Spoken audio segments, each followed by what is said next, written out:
Good morning students. हम lesson number 5 Mahatma Gandhi के बारे में पढ़ रहे थे। तो लास्ट क्लास में हमने उनके बारे में पढ़ा था कि उन्होंने स्कूल में क्या किया था और उनके बारे में पढ़ा था ना। और उससे श्रवण पितृभक्ति की मैंने आपको एक स्टोरी सुनाई थी, है ना। आई होप आपको वो स्टोरी समझ में आई हो, है ना, क्योंकि मैंने हिंदी में बताई है। मे बी सम चिल्ड्रंस को समझ में नहीं आई होगी। ओके लिसन, नेक्स्ट स्टोरी मैं आपको आज बताने जा रही हूँ हरिश्चंद्र जी के बारे में, है ना। तो हरिश्चंद्र जी जो थे वो सत्यवादी थे, यानी हमेशा सच बोलते थे, है ना। और वो जब कभी सपने में भी अगर वो कुछ चीज देख लेते थे तो उसको भी वो करते थे। अगर उन्होंने सपने में देख लिया है कि वो किसी को दान दे रहे हैं या फिर किसी को कुछ चीज दे रहे हैं, तो वो हकीकत यानी रियल में भी वो उनको वो देते थे। वो सपना उस सपने को भी वो पूरा करते थे, ऐसे वो थे, ठीक है।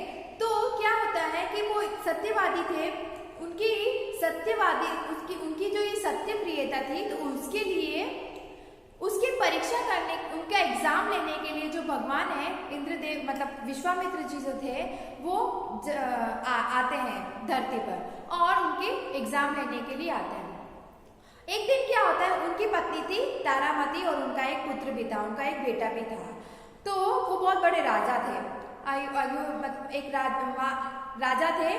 उनकी प्रजा को बहुत सुख में थी, उनकी प्रजा यानी उनकी प्रजा को वो बहुत अच्छे से उनकी टेक केयर करते थे। और जो उनकी प्रजा कहती थी, मतलब जो अगर उन्होंने कह दिया है तो वो उसको करके भी दिखाते थे।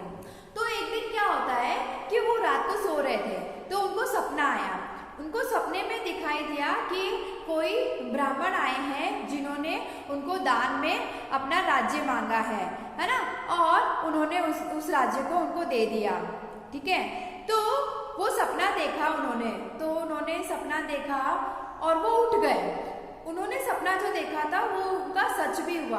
दूसरे दिन क्या होता है, जब वो अपने महल में बैठे थे तो वहां पर एक विश्वामित्र जो थे वो ब्राह्मण के रूप में आते हैं और उनसे बोलते हैं कि मुझे आपसे कुछ चाहिए। तो विश्वामित्र जो सत्यवादी हरिश्चंद्र जी थे उनको पता चलता है कि इनको क्या चाहिए। वो पूछते क्या चाहिए आपको, तो वो बोलते हैं कि मुझे ये पूरा राज्य आपका, मुझे आप दान दे दीजिए। तो उन्होंने जो सपना देखा था तो उन्होंने सोचा कि सच करना ही है मुझे किसी भी हालत में। तो उन्होंने क्या किया, उनको वो राज्य जो उनका जो पूरा राज्य था जो भी था वो उन्होंने दान में दे दिया।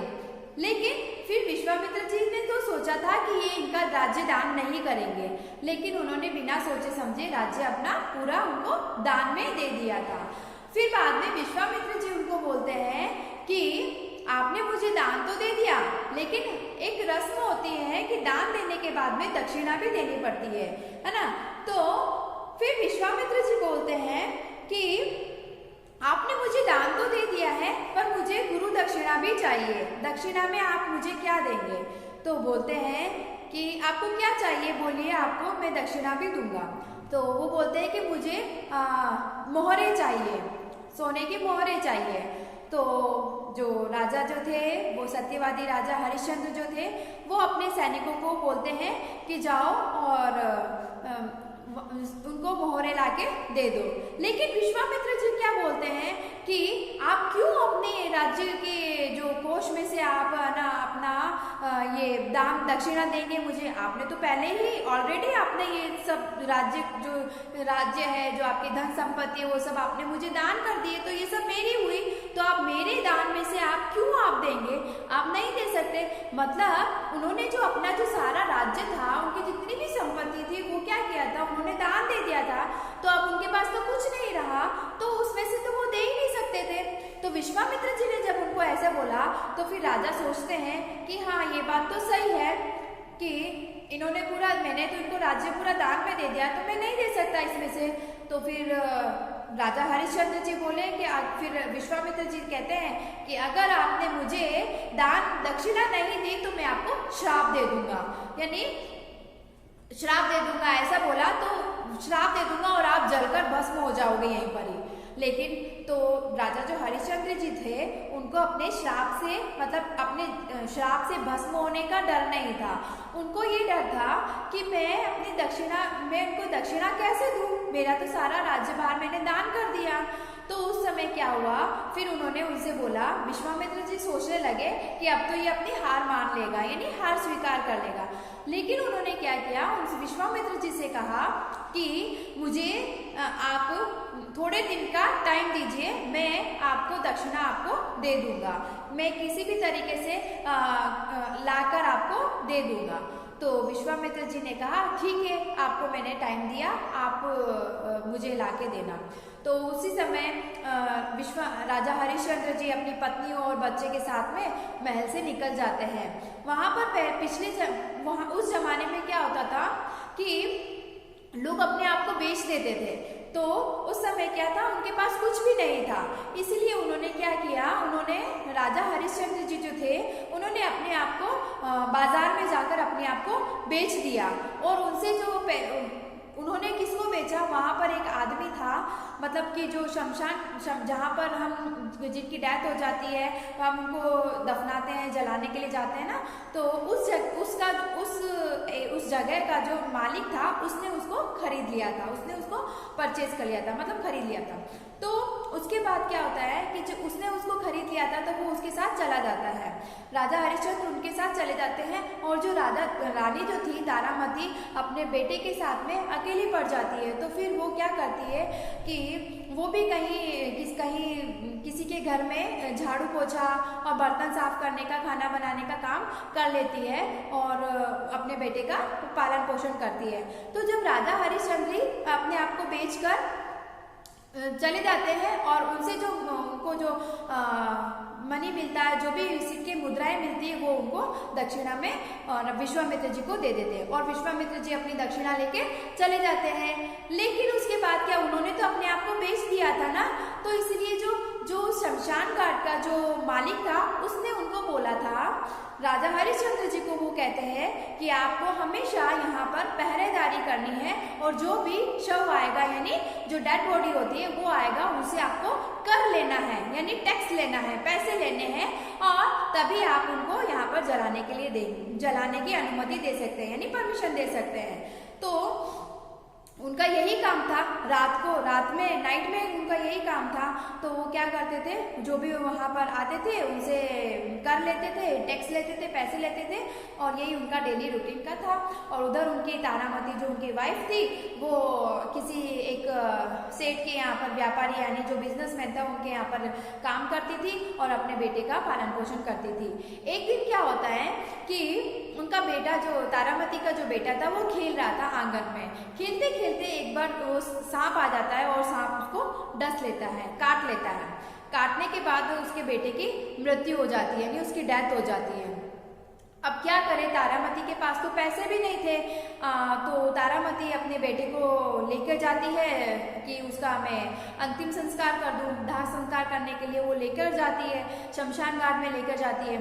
तो जब वो उसको लेकर जाती है तब उसके पास पैसे नहीं होते हैं कि मैं उसका अंतिम जो भी काम है उसको मैं कर सकूं। तो वहाँ पर उसका पति होता है, राजा हरिश्चंद्र जी होते हैं। तो वो वहाँ पर जो भी डेड बॉडी आती थी उनसे पैसे लिए बिना वो उनको कोई काम नहीं करने देते थे वहाँ पर। तो इसीलिए ना वो राजा हरिश्चंद्र जी जो थे उन्होंने उनसे पैसे मांगे कि आप मुझे पैसे दोगे तभी आप अपने बेटे का यहाँ पर काम कर सकती हो, उनका अंतिम कार्य कर सकती हो। तो फिर रानी जो थी, मतलब वो मतलब अंधेरा था, रात थी, तो वो पहचान नहीं पाया कि मेरा बेटा। लेकिन बाद में एकदम से उनको पता चला कि ये तो मेरी पत्नी है और ये मेरा पुत्र है। तो काफ़ी टाइम बाद में जब वो अपने बेटे से और अपने पत्नी से मिलते हैं तो उनकी आंखों में आंसू आ जाते हैं, है ना, और वो रोने लग जाते हैं कि अब मैं क्या करूं, मेरी स्थिति ही ऐसी है, मेरी कंडीशन ही ऐसी है कि मैं यहाँ पर अपने आप को मैं बेच चुका हूँ, मैं कर लिए बिना अपने पुत्र का दाह संस्कार भी नहीं कर सकता। और ये तो उन्होंने तो वो सत्यवादी हरिश्चंद्र थे और जो कहते थे वो करते भी थे, इसीलिए वो उन्होंने अपनी पत्नी को भी नहीं छोड़ा, मतलब उनकी पत्नी और बेटे से भी उन्होंने पैसे मांगे और उससे कहा कि नहीं। और भगवान विश्वामित्र जी जो थे वो सब देख रहे थे कि अब तो ये अपनी हार मान ही लेगा, शायद अब ये चीटिंग कर ले, शायद अपनी पत्नी को अपने बेटे को जलाने के लिए परमिशन देते बिना पैसे के लिए, लेकिन उन्होंने ऐसा नहीं किया। उन्होंने उनसे, अपनी पत्नी से क्या कहा कि जब तक आप मुझे पैसे नहीं देंगी आप अपने बेटे का कुछ भी काम नहीं कर सकती है। तो फिर उन्होंने कहा कि मेरे पास तो पैसे नहीं है, मैं कहाँ से लेकर आऊँ, मेरे पास पैसे नहीं है।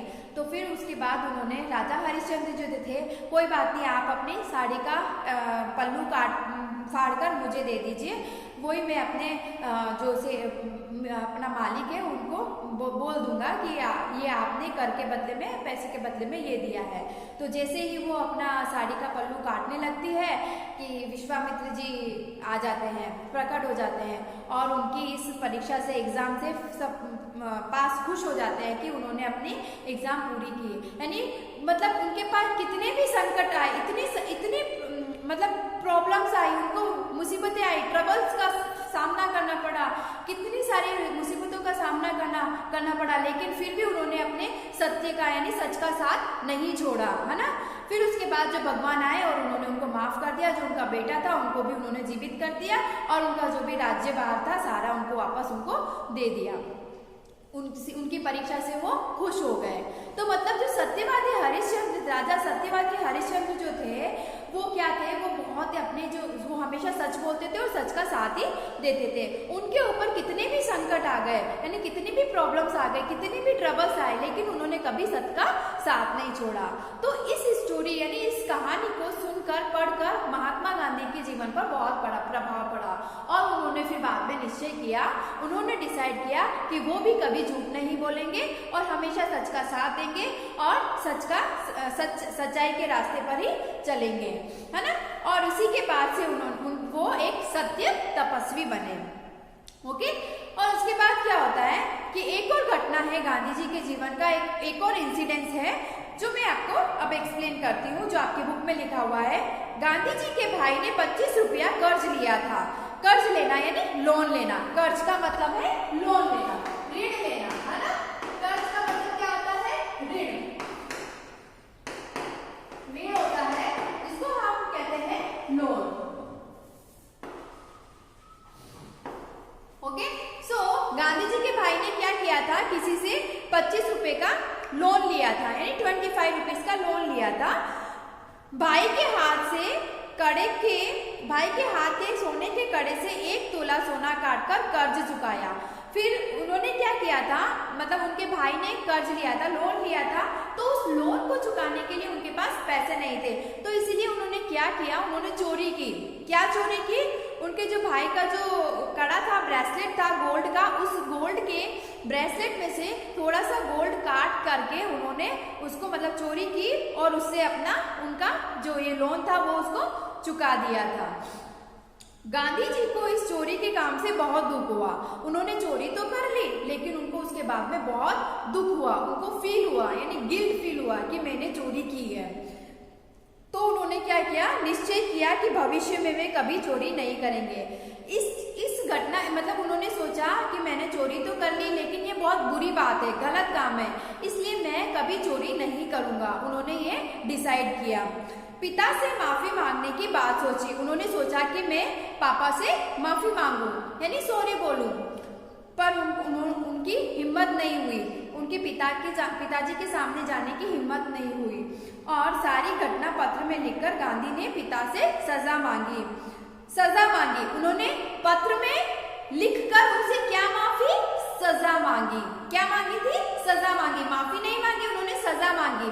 उन्होंने पत्र में लिखा कि मैंने चोरी की है पिताजी, मुझसे बहुत बड़ा गलत काम हो गया है, इसके लिए मैंने जो चोरी की है उसकी आप मुझे जो भी सजा देंगे मुझे मंजूर होगी, प्लीज मुझे सजा दीजिए, यानी पनिशमेंट दीजिए, है ना। उन्होंने माफी नहीं मांगी, उन्होंने सजा मांगी थी, पनिशमेंट मांगा था कि मुझे पनिशमेंट दीजिए, मैंने गलत काम किया है ना। तो पत्र पढ़कर पिता की आंखें भर आई। गांधी जी ने हमेशा के लिए चोरी की आदत छोड़ दी। पिता के आंसू देखकर गांधी को विश्वास हो गया कि पिता ने मुझे क्षमा कर दिया है, यानी उनको फॉरगिव कर दिया है। तो उन्होंने क्या किया था, उन्होंने जो चोरी की थी उसके लिए उन्होंने क्या सोचा कि मैं पिताजी से माफी मांगू, लेकिन उसके लिए उनकी ना मतलब इतनी हिम्मत नहीं हुई कि वो उनके पापा को जाके कह सके कि मैंने चोरी की है। तो इसलिए उन्होंने क्या किया, एक लेटर लिख दिया और लेटर में सारी बातें लिख दी और फिर बाद में लास्ट में लिखा कि आप इन बातों को पढ़कर और जो भी है आप मुझे सजा देना, मुझे पनिशमेंट देना, मुझे वो मंजूर होगा।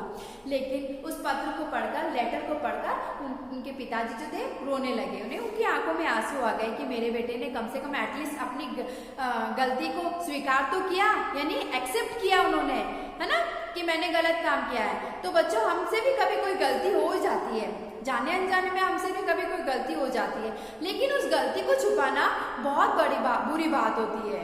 तो उस गलती को छुपाना नहीं चाहिए और इवन उस गलती के बारे में हमें बता देना चाहिए, ताकि हमारे पेरेंट्स को ज़्यादा दुख ना हो और वो हो सकता है हमें माफ़ भी कर दे।